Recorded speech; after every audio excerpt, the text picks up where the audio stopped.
एक बार ॿीहर अव्हांखे ॿुधाईंदा हलूं दादू खां पार्को तेल कंपनी जे लाइन मां चोरी में मुलविस जवाबदार गिरफ़्तार थियो आहे। पुलिस कार्रवाई करे जवाबदार उर्स पमर के गिरफ्तार करे वरितो आहे। वाक़े जी जांच मुकमल थियण बाद हतमी रिपोर्ट DIG खे पेश कई वेंदी। हिकु भेरो ॿीहर असां अहम ख़बर शेयर करे रहिया आहियूं दादूमा जिथे पार्को तेल जी लाइन में चोरी में मुलविस जवाबदारनि खे गिरफ्तार किया वियो आहे। पुलिस कार्रवाई करे जवाबदार उर्स पमर के गिरफ्तार करे वरितो आहे। जिन ते वाक़े जी जांच मुकमल थियण बाद हतमी रिपोर्ट DIG खे पेश कई वेंदी। अहम ख़बर आहे दादूमा जिथे पार्को तेल कंपनी जी लाइन में चोरी में मुलविस जवाबदारनि खे गिरफ्तार कयो वियो आहे। पुलिस कार्रवाई करे जवाबदार उर्स पमर खे गिरफ्तार करे वरितो आहे। वाक़े जी जांच मुकमल थियण बाद हतमी रिपोर्ट DIG खे पेश कई वेंदी।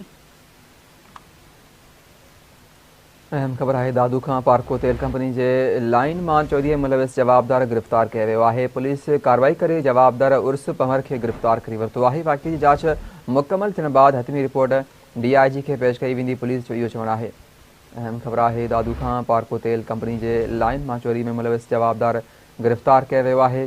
पुलिस कार्रवाई करे जवाबदार उर्स पमर खे गिरफ़्तार करे वरितो आहे। वाक़े जी जांच मुकमल थियण बाद हतमी रिपोर्ट DIG खे पेश कई वेंदी। अहम ख़बर है दादू खां पार्को तेल कंपनी जे लाइन मां चोरी में मुलविस जवाबदार गिरफ़्तार किया वियो आहे। पुलिस कार्रवाई करे जवाबदार उर्स पमर खे गिरफ़्तार करे वरितो आहे।